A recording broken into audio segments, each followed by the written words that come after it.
अस्सलाम वालेकुम व्यूअर्स, कैसे हैं आप? मैं आपके लिए लेकर आई हूँ खांसी की एक रेमेडी उन अफराद के लिए जो खांसी से बेहद परेशान है और खांसी कर कर के बुरा हाल है। क्योंकि खांसी अक्सर सुबह खाली पेट शुरू होती है और रात को जब हम सोने के लिए लेटते हैं तो तब हमारी खांसी शुरू हो जाती है। तो अब आपको परेशान होने की ज़रूरत नहीं है। आपके लिए बहुत एक आसान और अच्छी सी रेमेडी आ चुकी है जिसे खाना भी बहुत आसान है और बनाना भी बहुत आसान है। तो इतना ही आसान है तो क्यों ना हम इसे ज़रूर ट्राई करें।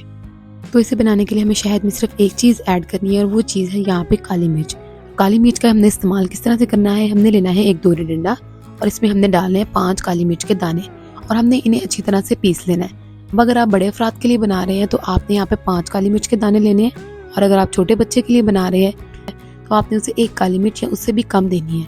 तो हमने इस तरह से इसका पाउडर बना लेना है और पाउडर हमने इसका बारीक सा बना लेना है। अब देखिए इस तरह से अच्छा सा इसका पाउडर बन चुका है। बस अब हम इसे स्पून में निकाल लेंगे और हमने इसे उस स्पून में निकालना है जिसमें हमें खाना है।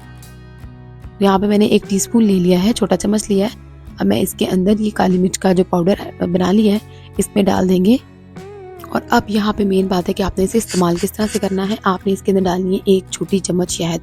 शहद हमने अच्छी क्वालिटी की लेनी है ताकि हमें फौरी और जल्दी आराम आए।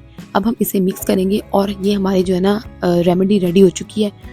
और अब आपने इसे इस्तेमाल किस तरह से करना है, आपने सुबह और शाम 2 वक्त में आपने इसे इस्तेमाल करना है और इंशाल्लाह आपको खांसी का बहुत जल्द आराम आ जाएगा। क्योंकि मैंने खुद भी इस्तेमाल किया हुआ है तो बहुत अच्छी रेमेडी है। बच्चों को आपने किस तरह से देनी है, बच्चों के लिए आपने लेनी है 1 काली मिर्च और 2 से 3 ड्रॉप्स शहद के और बड़ों के लिए आपने 5 काली मिर्च के दाने लेने हैं और 1 छोटी चम्मच शहद के लेने हैं। तो अगर आपको ये वीडियो अच्छी लगी हो तो लाइक ज़रूर कीजिएगा, चैनल पर नहीं हुआ तो सब्सक्राइब करना मत भूलिएगा। इससे मैं आपके साथ ज़्यादा से ज़्यादा वीडियो शेयर कर पाऊँगी। मिलते हैं नेक्स्ट अच्छी सी वीडियो या रेमेडी के साथ। तब तक के लिए अपना बहुत ख्याल रखिएगा, दुआ में याद रखिएगा। अल्लाह हाफिज़।